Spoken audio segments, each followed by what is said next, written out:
नमस्कार, good morning. आज एक नया सेट शुरू करते हैं सेकेंडरी फिजिक्स 2022 में ही 346 GD। 3 पार्ट में ये सेट आपको मिलेगा, पार्ट 1, पार्ट 2, पार्ट 3। पहले क्वेश्चन पे जाता हूँ सेट के। पहला क्वेश्चन है, बराबर द्रव्यमान के 2 गोले ए और बी हैं। ठीक, ए गोला है और बी, और दोनों का द्रव्यमान बराबर था, परंतु एक गोले पर प्लस क्यू आवेश दिया, एक गोले को प्लस क्यू आवेश दिया और दूसरे गोले को माइनस क्यू। द्रव्यमान बराबर था, तो क्या उनके मास बदल गए? बिल्कुल बदलेंगे। पहले गोले का द्रव्यमान मान लिया ma है और दूसरे गोले का द्रव्यमान mb है, तो क्या होगा? ma बड़ा होगा या mb? देखिएगा, प्लस क्यू का मतलब क्या है? इलेक्ट्रॉनों की कमी। इलेक्ट्रॉन का द्रव्यमान चाहे थोड़ा ही हो पर कुछ तो होगा, और माइनस का मतलब क्या है? इलेक्ट्रॉन की अधिकता।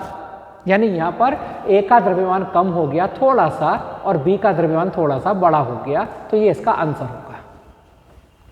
प्रकाश किरण सघन माध्यम से विरल माध्यम में जा रही है, कोई बात नहीं, जाने दो।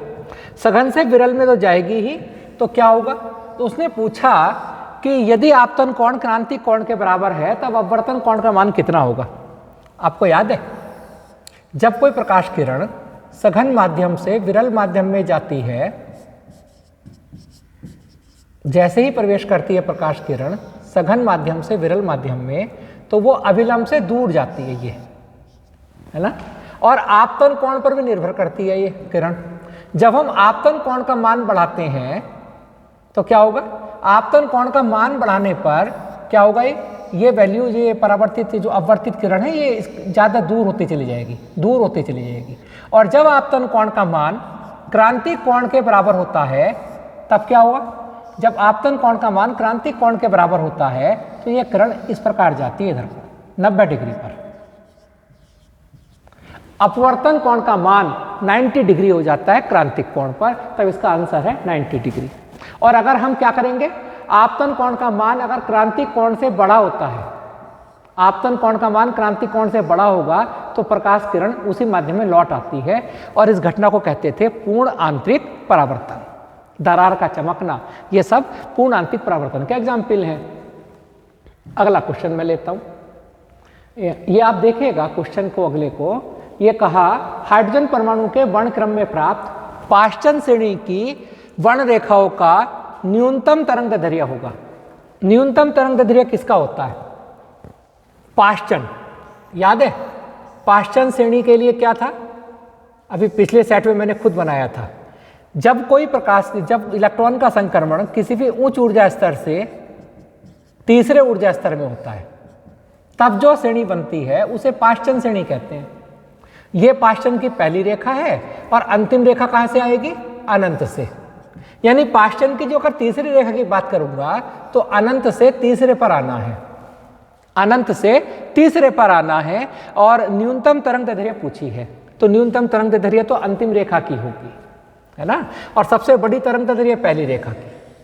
सबसे बड़ी तरंगदैर्घ्य अगर पूछता तो 4 से 3 में आएगा पाश्चन के लिए, और सबसे छोटी अनंत से तीसरे पर।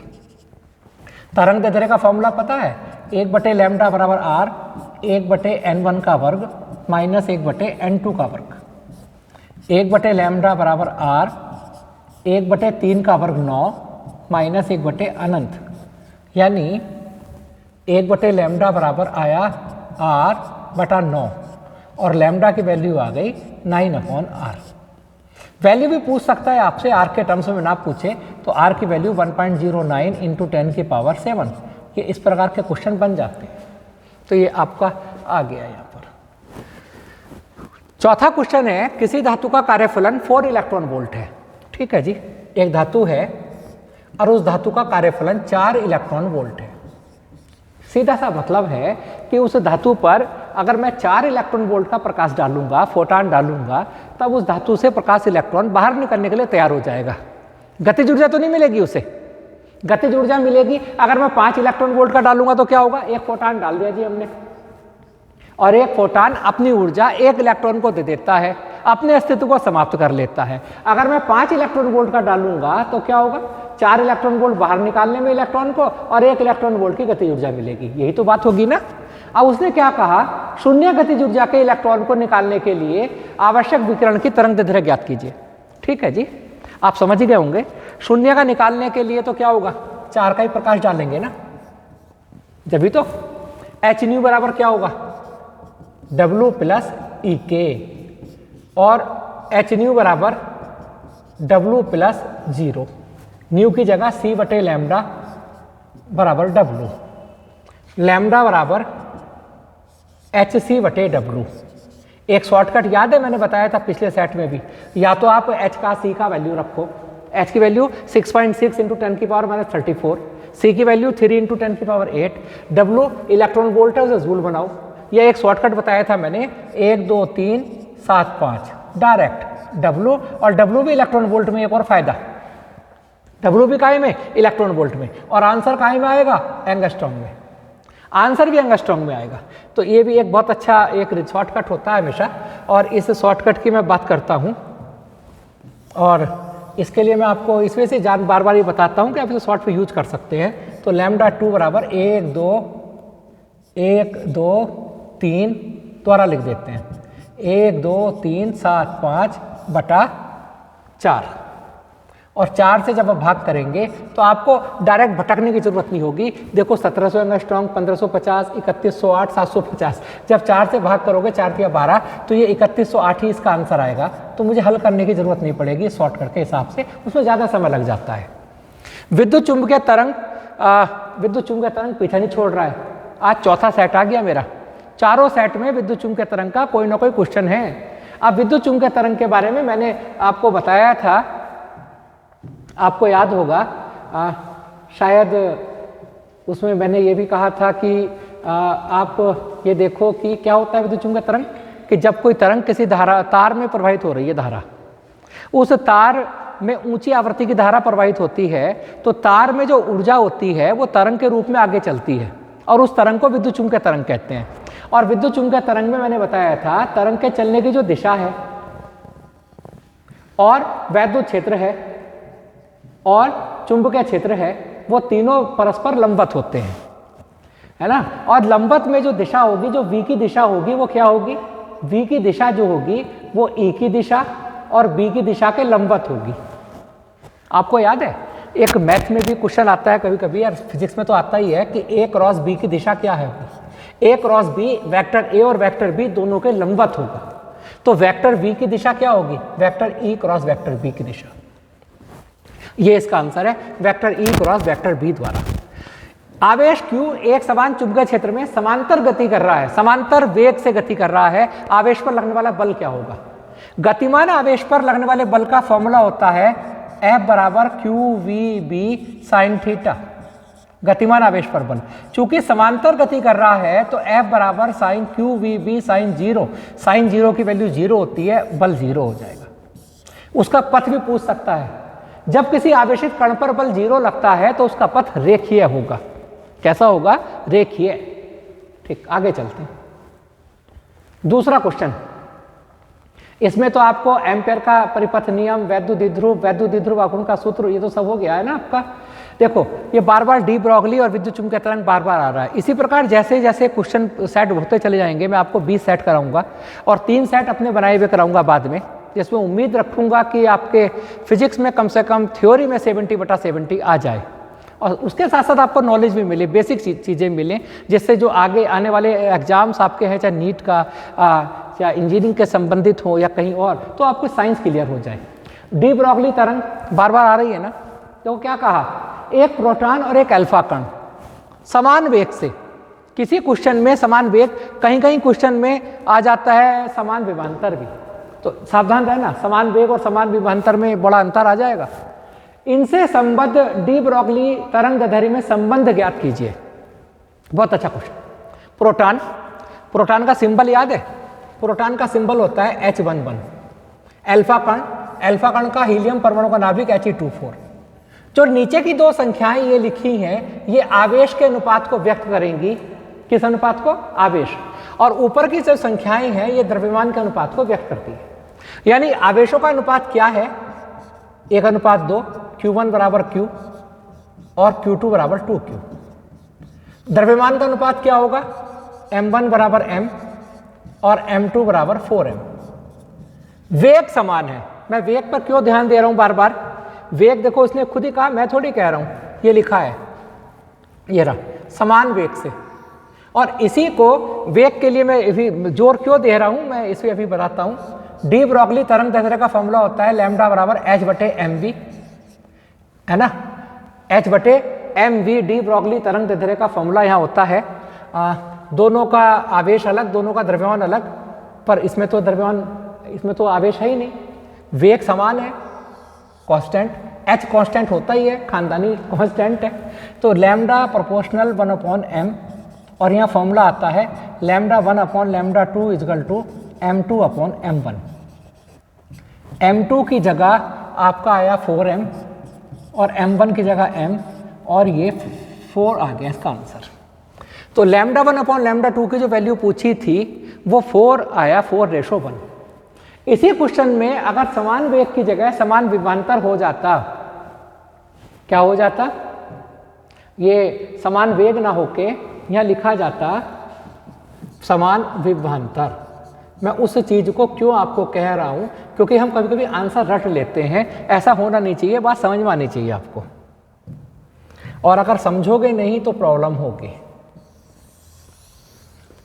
आप मार्क्स तो ले आएंगे पर आपको कहीं पर प्रॉब्लम आगे जाकर आपको खुद होगी। आप विभवांतर के लिए लैम्डा बराबर h बटे एम वी होता है। अब जब समान विभवांतर कह रहा है वो, तो वेग तो नहीं है समान, यानी वेग तो वेरिएबल है। तो वेग का और विभवांतर में संबंध मैंने कई बार बताया था, √2qv बटे m, √2qv बटे m, यानी h बराबर √m और 2qv बटा m। √m है ना, ये m तो बाहर था, यहाँ पर ये थोड़ा गलत हुआ है यहाँ से, ये m यहाँ नहीं है, m तो कहाँ है, यहाँ बाहर है ना, v की वैल्यू लगाइए। √m से m कटेगा √m बार, और लैम्डा की वैल्यू आ जाएगी h बटे √2mqv। भाई m से m कट गया ना, या तो ये कीजिए कि m को यहाँ से हटा लीजिए और m को यहाँ से हटा के कहाँ ले जाएंगे, अंदर। जब m को अंदर ले जाएंगे तो क्या होगा, m स्क्वायर, और एक m से एक m कट जाएगा, ये आ जाएगा। यानी यहाँ पर अब आप देख रहे हैं क्वेश्चन क्या बन गया ये, तो अब क्वेश्चन क्या बनेगा यहाँ से, लैम्डा 1/λ2 इजकल टू h तो कांस्टेंट है, 2 कांस्टेंट है, विभवांतर कांस्टेंट है, अंडर √ ये m2q2 बटे m1q1, और अरब वैल्यू पुट करेंगे आप। यानी एक जरा से शब्द से m2 की जगह 4m, क्वेश्चन अनसोल्ड का नहीं है, ये मैंने अपनी तरफ से आपको बताया है, 2q/q, और आपका आंसर यहाँ आएगा। मतलब कहने का मतलब ये है कि एक जरा से शब्द से पूरा सवाल बदल जाता है। आज पता मुझे भी चला कि नाना पाटेकर ठीक कहते थे, याद है क्या कहते थे, साला एक मच्छर। तो वो आपको भी याद हो गया होगा उनका डायलॉग, कि मैं आज एक आपको बताता हूँ, हालांकि बात गलत है, कि साला एक सवाल पूरे सवाल को बदल देता है। चलो आगे, 6000 एंगस्ट्रॉम की समांतर किरण पुंज, 6000 एंगस्ट्रॉम की, 6000 एंगस्ट्रॉम की तरंग दैर्ध्य है 6000 एंगस्ट्रॉम। 6000 एंगस्ट्रॉम को 6000, यानी आज का जो सेंटेंस आप बोलेंगे कि एक जरा सा शब्द पूरे प्रश्न को बदल देता है। 6 × 10⁻⁻7 मीटर, ठीक। 3 × 10⁻⁻6 मीटर चौड़ी झिर्री पर लंबवत आपतित होता है। केंद्रीय उच्चिष्ट की कोणीय चौड़ाई ज्ञात कीजिए। रेखा छिद्र की चौड़ाई को ई कहते हैं, और केंद्रीय उच्चिष्ट की चौड़ाई पूछी है। केंद्रीय उच्चिष्ट की चौड़ाई का फॉर्मूला याद कर लीजिए, केंद्रीय उच्चिष्ट की कोणीय चौड़ाई, है ना। अब केंद्रीय उच्चिष्ट की कोणीय चौड़ाई होगी 2λ/e, क्या होगी, अब वैल्यू दे रखी है आपको, है ना, कोई दिक्कत नहीं है, रेडियन में आ जाएगी। एक बहुत अच्छा क्वेश्चन नीचे आपके लिए, चलो ये क्वेश्चन है, एक परिपथ दे रखा है, और मैं परिपथ आपको बना देता हूं, क्योंकि कुछ बच्चे कहते हैं कि बुक में नहीं होती है कुछ बच्चों के पास और अनसोल्ड भी नहीं है, तो वो कम से कम उन्हें देख लें अच्छे से, है ना।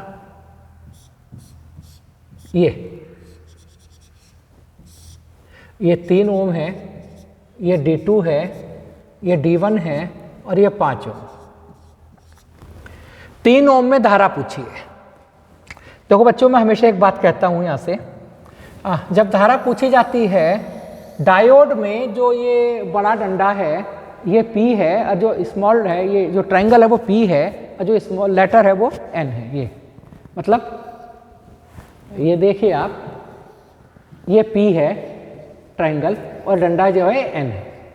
अगर P को पॉजिटिव से जोड़ेंगे, N को निगेटिव से जोड़ेंगे तो अग्रविनत होगा। P for positive, N for negative, ऐसे याद कर लीजिए। और P को निगेटिव दिया, N को पॉजिटिव दिया तो रिवर्स होगा, पश्च अभिनत होगा। और जब उल्टे काम करेंगे धारा नहीं बहती है। तो आप उल्टे काम करोगे तो कहाँ से नंबर आ जाएंगे आपके, धारा बहेगी क्या। अब आप बताएं, यह पॉजिटिव है और ये निगेटिव है।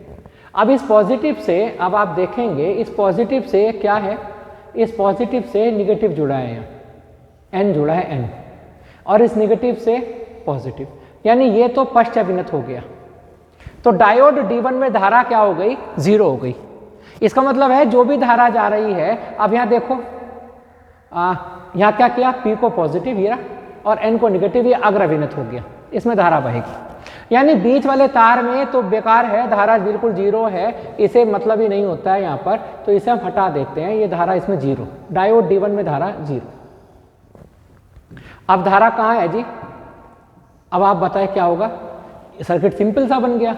प्रतिरोध कितने हुए, 5 ओम का ये, 3 ओम का ये, एक तार में है, श्रेणी क्रम में है, तो R बराबर क्या हुआ, 5 + 3 बराबर 8 ओम। डायोड का प्रतिरोध 0 दे रखा है, आदर्श डायोड है, और आदर्श चीज़ों में तो प्रतिरोध नहीं होते ना, प्रतिरोध अगर है तो आदर्श नहीं है ना। तो क्या पूछा है जी, धारा I बराबर क्या होगा, E/R plus small r। E की वैल्यू आपको दे रखी थी कितनी, 12 वोल्ट की बैट सेल लगी है ये 12, R की वैल्यू 8 है, स्मॉल r 0 है, और जो भी आ जाए इतने एम्पियर का धारा यहाँ पर है। विद्युत वाहक बल का अर्थ बताना है। एलईडी का पूरा नाम लिखिए, इसके महत्व का उल्लेख कीजिए। एलईडी का पूरा नाम होता है, एलईडी को कौन नहीं जानता, एलईडी ने तो बल्ब को आउट कर दिया, ट्यूब को आउट कर दिया। एलईडी का मामला है light emitting diode, light emitting diode, एक ऐसा डायोड जो लाइट को क्या करता है, एमिट करता है, उत्सर्जित करता है। आप देख रहे हैं ना इसका उपयोग भी। आप घर पर आप झटके से एकदम से टीवी खोलते हैं, टीवी पर रिमोट दबाते हैं, रिमोट पे एकदम वो आगे पीछे चैनल कर देता है। उसमें जो लाइट लगी है वो लाइट है एलईडी, वो अवरक्त विकिरण के कारण जाते हुए आपको लाइट नहीं दिखेगी, बिल्कुल आपने जैसे पिक्चर में दिखता है लाइट लगी है, रे गई रुक गई, नहीं ऐसा नहीं हुआ, उसमें वो अवरक्त विकिरण निकालती है। तो कैलकुलेटर में लगे होते हैं, कंप्यूटर में जो हम टाइप करते हैं की, तो उसके जो लाइट आती है वो भी एलईडी से निकलती है। तो वहाँ एलईडी के ये उपयोग हमने बताए हैं, है ना। आगे बहुत अच्छा क्वेश्चन, प्रेरित विद्युत वाहक बल का अर्थ समझाइए।